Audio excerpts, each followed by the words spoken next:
పూర్ణ అంటే తరిగిపోవడం అన్నది ఉండదు, ఎప్పుడూ ఆ నిండుతనం అలాగే ఉంటుంది. అది ఎక్కడి నుంచి వస్తుందంటే ఒక్కొక్క మహాత్ముడికి పెట్టినటువంటి అన్నం. ఎవడో పరమేశ్వరుడు ఏదైనా గొప్ప అభ్యున్నతిని కల్పించాలి అంటే 100 యజ్ఞములు చేస్తే కూడా రానంత ఫలితాన్ని కట్టపెట్టాలి అనుకుంటే ఎవరో ఒక పరమభక్తి తత్పరుడైనటువంటి వాణ్ణి ఇంటికి అతిథిగా పంపిస్తాడు. ఏదో తినడానికి వస్తాడు ఆయన. ఆయన తిని తృప్తి పొంది త్రేయించి కాళ్ళు కడుక్కుని వెళ్ళిపోయాడా, చాలరా నన్ను నమ్ముకున్న వాడికి ఇంత అన్నం పెట్టావురా అని ఈశ్వరుడు వాడికి ఎనలేని సుఖాలు ఇచ్చేస్తాడు. కాబట్టి 9 మూడుల తోరమును కట్టుకుంది ఆడది అంటే దానికి అర్థం ఏమిటంటే ఆమె పూర్ణత్వాన్ని పొందుతోంది.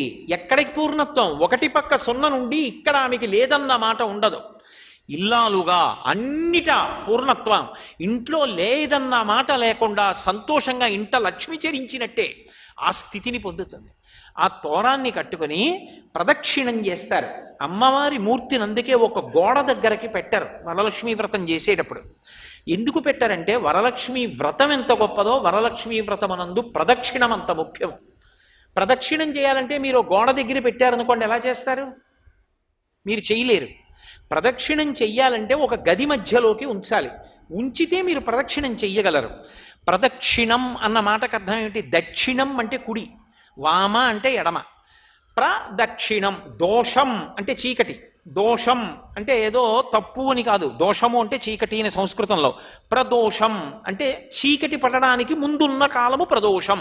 అలాగే ప్రదక్షిణం అంటే దక్షిణం అంటే కుడి, ప్రదక్షిణం ఎప్పుడూ కుడివైపుకు ఉంచి తిరుగుట. అది పరమ పూజనీయమైన వస్తువు. దాని చుట్టూ తిరిగినంత మాత్రం చేత అది నీకు శక్తినిచ్చేయగలదు. అనుకుంటే మౌనంగా 3 మార్లు తిరుగుతారు. ఒక్క మారైనా చాలు. కల్పం ప్రకారం 3 మాటలు. ఆ ప్రదక్షిణం చేసేటప్పుడు ఎప్పుడూ కుడివైపే ఉండాలి. అంటే ఏం చేయాలి అంటే చుట్టూ తిరిగి రావాలి. ప్రదక్షిణం అంటే కుడి చేతి వైపు కుంచి గుండ్రంగా తిరుగుతారు. దాని చుట్టూ తిరుగుతున్నాను అనుకోండి. ఇప్పుడు ఈ ఆసనం చుట్టూ తిరిగాను అనుకోండి, నేను ఇలాగా కుడి చేతి వైపే ఉంటుంది నేను తిరుగుతున్నప్పుడు. కుడి చేతి వైపు ఉంచాను అన్న మాటకు అర్థం ఏమిటంటే అది పరమ పూజనీయమైనది అని గుర్తు. అందుకే పూజ చేసేటప్పుడు కానీ వ్రతం చేసేటప్పుడు కానీ ఏ పదార్థాన్ని ఎడం వైపు నుంచి తీయకూడదు. మీరు ఎడం చేతి వైపు నుంచి ఏదైనా ముట్టుకుని ఇలా తీశారనుకోండి, దూష్యం అవుతుంది వెంటనే. అంటే అసలు పవిత్రత లేదు. వస్తువులన్నీ కుడివైపు ఉంచుకోవాలి. వ్రతం చేసేటప్పుడు అన్నీ కుడివైపు పెట్టుకుని కూర్చోవాలి. మీరు ఏది తీయండి కుడి చేతి వైపు నుంచే తీయాలి తప్ప ఎడం చేత్తో తీసి కుడి చేత్తో పట్టుకోకూడదు. కాబట్టి ప్రదక్షిణం. ఇప్పుడు అమ్మవారు మధ్యలో ఉంది, చుట్టూ తిరుగుతున్నారు గుండ్రంగా. తిరుగుతున్నప్పుడు ఆవిడ కుడి చేతి వైపుకుంది, కానీ తిరుగుతున్నప్పుడు పదఘట్టనము వినపడకూడదు.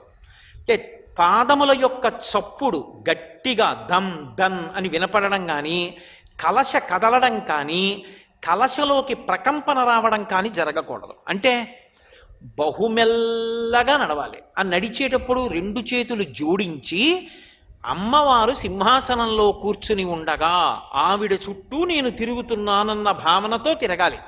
3 మార్లు తిరిగి పంచాంగ నమస్కారం చెయ్యాలి. ఆడవారికి సాష్టాంగ నమస్కారం లేదు, ఒక్క పురుషుడికే సాష్టాంగ నమస్కారం. ఏమైంది చారుమతి వృత్తాంతంలో? ఆమె ప్రదక్షిణం చేస్తోంది. ప్రదక్షిణం చేస్తున్నప్పుడు ఒక మాట చెప్పారు. వాళ్ళకి ఆవిడ చేస్తోందని నమ్మి ఆవిడ లక్ష్మీదేవి నాకు ఇలా చెప్పిందంటే అత్తమామలు ప్రోత్సహించారు, భర్త ప్రోత్సహించాడు, నువ్వు అలాగే చెయ్యన్నారు. ఆవిడ చెప్పిన మాట విని ఊళ్ళో వాళ్ళందరూ సంతోషించారు. వాళ్ళందరూ కూడా వచ్చారు వ్రతం చేసుకుంటామని.